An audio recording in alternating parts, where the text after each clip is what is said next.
Hello students, welcome to online classes of Accountancy +1. I am Deepak Narang. Today we discuss user of counting कि जो एक businessman account prepare करेगा तो उसके क्या यूजेज होते हैं उसके बारे में आज हम क्या करेंगे, स्टडी करेंगे। और इसके दो यूजेज होते हैं, एक होता है हमारे पास इंटरनल यूजर और दूसरा हमारे पास कौन सा होता है, एक्सटर्नल यूजर। हमारे पास कितने यूजर होते हैं, दो, एक हमारे पास इंटरनल, दूसरे एक्सटर्नल। इंटरनल यूजर में वो यूजर इंक्लूड होंगे जो फर्म के अंदर प्रेजेंट होंगे, इनसाइड दी बिजनेस वो वर्क करते हैं, जैसे कि ओनर, मैनेजमेंट एंड वर्कर। तो जो ये तीनों इंटरनल यूजर होते हैं, एक हमारा क्या होता है, ओनर होता है, दूसरा हमारा मैनेजमेंट होती है, तीसरा हमारा वर्कर होता है। वो फर्म के अकाउंट में क्यों इंटरेस्टेड होते हैं वो हम डिटेल में क्या करेंगे, अब स्टडी करेंगे। तो फर्स्ट पॉइंट हमारा क्या होता है, ओनर।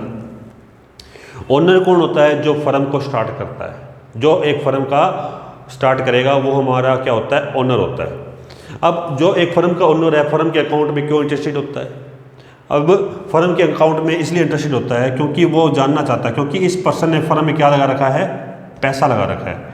तो ये पर्सन कहेगा भाई बताओ भाई मेरे बिजनेस को प्रॉफिट है या मेरे बिजनेस को लॉस है। तो ओनर फर्म के अकाउंट में इसलिए इंटरेस्टेड होगा क्योंकि वो पर्सन इस अकाउंट से पता लगा लेगा कि मेरे बिजनेस को प्रॉफिट हो रहा है या लॉस हो रहा है। तो ओनर इसलिए इंटरेस्टेड होता है। हमारा सेकंड पॉइंट है इंटरनल यूजर का, मैनेजमेंट। मैनेजमेंट वो होती है जो फर्म को क्या करती है, कंट्रोल करती है। मैनेजमेंट कौन होती है, जो फर्म को क्या करेगी, कंट्रोल करती है। अब एक मैनेजमेंट भी फर्म के अकाउंट में इंटरेस्टेड है। क्यों इंटरेस्टेड है, क्योंकि जो फर्म के अकाउंट है इसी के बेस पे, ये जो फर्म के अकाउंट होते हैं इसी के बेस पे हम क्या लेते हैं, फ्यूचर के डिसीजन लेते हैं। क्या लेते हैं हम, फ्यूचर के डिसीजन लेते हैं। इसलिए मैनेजमेंट फर्म के अकाउंट में क्या होती है, इंटरेस्टेड होती है, ताकि वो इस अकाउंट के बेस पे फ्यूचर के क्या ले सके, डिसीजन ले सके। अब थर्ड पॉइंट है वर्कर। इंटरनल यूजर का जो थर्ड पॉइंट हमारा क्या है, वर्कर है। अब वर्कर भी फर्म के अकाउंट में इंटरेस्टेड है। क्यों इंटरेस्टेड है, ताकि वर्कर फर्म की प्रॉफिटेबिलिटी को देखकर ये देख सके कि हमको कितना बोनस मिल सकता है और कितनी हमको क्या मिल सकती है, सैलरी मिल सकती है। जो फर्म के वर्कर हैं वो फर्म के अकाउंट के बेस पे इस बात को डिटरमाइन कर सकते हैं कि बोनस और सैलरी कितनी हो सकती है हमारी, तो और हमारे को इंक्रीमेंट कितना लग सकता है, वो सब कुछ अकाउंट के बेस पे ही होता है, प्रॉफिटेबिलिटी के बेस पे ही होता है। तो वर्कर इस अकाउंट के बेस पे सैलरी की इंक्रीमेंट, बोनस के बारे में क्या करते हैं, डिटरमाइन कर सकते हैं कि हमें कितनी बोनस को मिल सकता है, कितने हमको सैलरी मिल सकती है। तो इंटरनल यूजर में ये तीन पॉइंट्स हैं, ओनर, मैनेजमेंट एंड वर्कर। अब हम एक्सटर्नल यूजर के बारे में स्टडी करेंगे।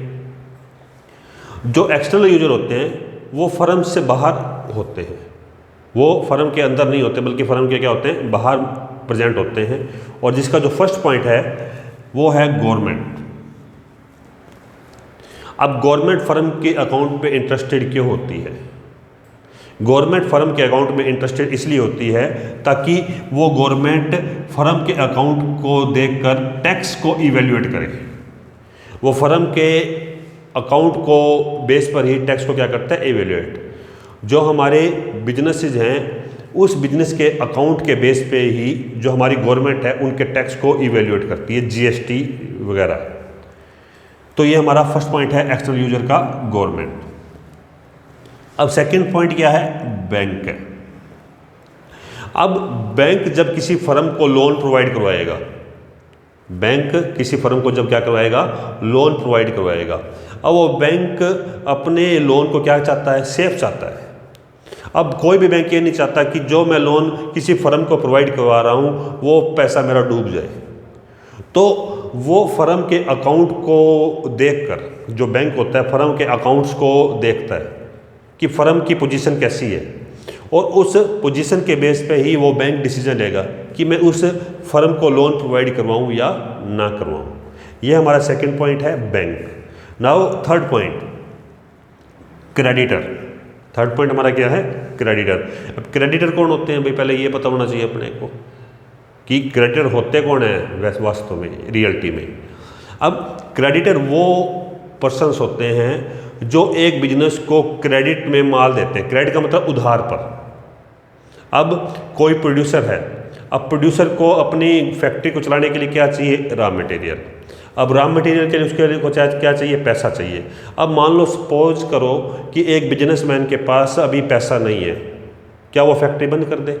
नहीं, वो फैक्ट्री बंद नहीं करेगा, बल्कि वो जिसके पास रॉ मटेरियल है उसको कहेगा कि आप मुझे क्रेडिट पे अपना रॉ मटेरियल दो और मैं आपको फ्यूचर में पेमेंट करूँगा। अभी पेमेंट नहीं है मेरे पास, तो मैं फ्यूचर में पेमेंट करूँगा। अब जो अपने को माल क्रेडिट पे देगा, उधार देगा जो माल अपने को, वो क्रेडिटर होगा। वो क्या होगा, क्रेडिटर। अब जो पर्सन अपने को रॉ मटेरियल सप्लाई कर रहा है, अब उसको पैसा तो मिलेगा नहीं, अभी पैसा कब मिलेगा, फ्यूचर में। अब फ्यूचर में पैसे मिलेगा या नहीं मिलेगा, तो ये सब किसके बेस पे डिसाइड होगा, अकाउंट के बेस पे, फर्म की पोजीशन के ऊपर।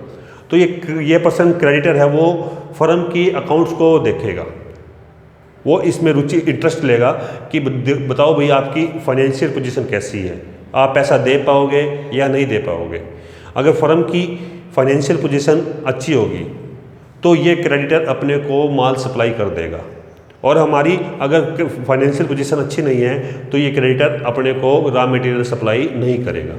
तो क्रेडिटर भी अकाउंट में इसलिए इंटरेस्टेड होता है ताकि वो ये डिसीजन ले सके कि मैं क्रेडिट सप्लाई करूं या ना करूं, उधार सप्लाई करूं या ना करूं। तो एक्सटर्नल यूजर का अब फोर्थ पॉइंट है हमारा इन्वेस्टर। अब इन्वेस्टर कौन होते हैं, जो एक फर्म में पैसा लगाते हैं। अब उनका बिजनेस के साथ डायरेक्ट कंट्रोल पार्टिसिपेशन नहीं होता, ये सिर्फ बिजनेस में क्या लगाते हैं, पैसा लगाते हैं। तो और उसके बदले में इनको इनकम होती है, उसको हम इन्वेस्टर कहते हैं। अब इन्वेस्टर को ये डिसीजन लेना होगा कि मैं फर्म में पैसा लगाऊं या ना लगाऊं। अब एक इन्वेस्टर कौन से फर्म में पैसा लगाएगा, अच्छी फर्म में या अच्छी फर्म में ही पैसा लगाएगा वो, तो उसको हम इन्वेस्टर कहते हैं। अब इन्वेस्टर फर्म के अकाउंट में इसलिए इंटरेस्टेड होता है ताकि वो डिसीजन ले सके कि मैं पैसा लगाऊं या ना लगाऊं। अगर फर्म की फाइनेंशियल पोजीशन अच्छी होगी तो वो फर्म में पैसा लगाएगा, अगर फर्म की फाइनेंशियल पोजीशन अच्छी नहीं होगी तो वो फर्म में पैसा नहीं लगाएगा। तो ये एक्सटर्नल यूजर का आपका फोर्थ पॉइंट है। अब फिफ्थ पॉइंट क्या है, कस्टमर। अब कस्टमर भी फर्म की अकाउंट्स में इंटरेस्टेड होते हैं, रुचि लेते हैं। क्यों लेते हैं, क्योंकि कस्टमर इस बात से क्लियर होना चाहता है कि जो गुड्स एंड सर्विस एक बिजनेसमैन सप्लाई कर रहा है उसका जो प्राइस है वो सूटेबल है या नहीं है, उसका कॉस्ट कंट्रोल कैसा है, कॉस्ट कंट्रोल कैसा है, वो कस्टमर इस अकाउंट से क्लियर कर सकता है कि जो गुड्स एंड सर्विस एक बिजनेसमैन सप्लाई कर रहा है उसकी प्राइस सूटेबल है या नहीं है, फर्म का कॉस्ट कंट्रोल कैसा है। तो ये सब कुछ इंफॉर्मेशन एक कस्टमर को अकाउंट से रिसीव हो सकती है। Now fifth point, regulatory agency. अब जब एक बिजनेसमैन अपने बिजनेस के क्या बनाएगा, अकाउंट बनाएगा, उसको कुछ लीगल फॉर्मेलिटीज़ को पूरा करना पड़ता है। वो अपनी मन मर्जी से अकाउंट्स प्रिपेयर नहीं कर सकता, बल्कि कुछ लीगल फॉर्मेलिटीज़ होती हैं उनको वो कंप्लीट करना पड़ता है और उसी के अनुसार उसको क्या करने पड़ते हैं, अकाउंट्स प्रिपेयर करने पड़ते हैं। तो रेगुलेटरी एजेंसी, अब रेगुलेटरी एजेंसी कौन सी हमारी, सेबी है, हम security exchange board of India. अब ये रेगुलेटरी एजेंसी फर्म के अकाउंट को चेक करती है कि इस बिजनेसमैन ने जब अपने बिजनेस के अकाउंट प्रिपेयर करे तो लीगल फॉर्मेलिटीज़ को पूरा किया या नहीं किया। तो ये रेगुलेटरी एजेंसीज का फंक्शन होता है कि वो हर बिजनेस के अकाउंट को चेक करती है कि इसने अपने अकाउंट में लीगल फॉर्मेलिटीज़ को फॉलो किया है या नहीं किया। इसलिए ये रेगुलेटरी एजेंसी यानी कि सेबी फर्म के अकाउंट में क्या होती है, इंटरेस्टेड होती है। तो एक्सटर्नल यूजर में हमने अभी तक कितने पॉइंट पढ़ रहे हैं, 6। अब एक्सटर्नल यूजर का जो नेक्स्ट पॉइंट है 7th, वो है पब्लिक। अब जो एक बिजनेस होता है वो एक कंट्री की इकोनॉमिक ग्रोथ में क्या होता है, हेल्पफुल होता है। एक कंट्री में जितने ज़्यादा बिजनेस होंगे उसकी इकोनॉमिक ग्रोथ उतनी ही ज़्यादा होगी। अब पब्लिक फर्म की अकाउंट को देखकर ये पता लगा सकते हैं कि इस बिजनेस से ने फर्म की इकोनॉमिक ग्रोथ को कितना हेल्प किया। तो आज हमने यूजर ऑफ अकाउंटिंग में ये 2 पॉइंट स्टडी किए हैं। फर्स्ट है हमारा इंटरनल यूजर और सेकंड है हमारा एक्सटर्नल यूजर। इंटरनल यूजर में कौन कौन होता है? Owner, management and worker. और एक्सटर्नल यूजर में government, bank, creditor, investor, customer, regulatory agency and public. तो स्टूडेंट्स आज के लिए इतना ही है। कल हम नए लेक्चर के साथ फिर मिलेंगे।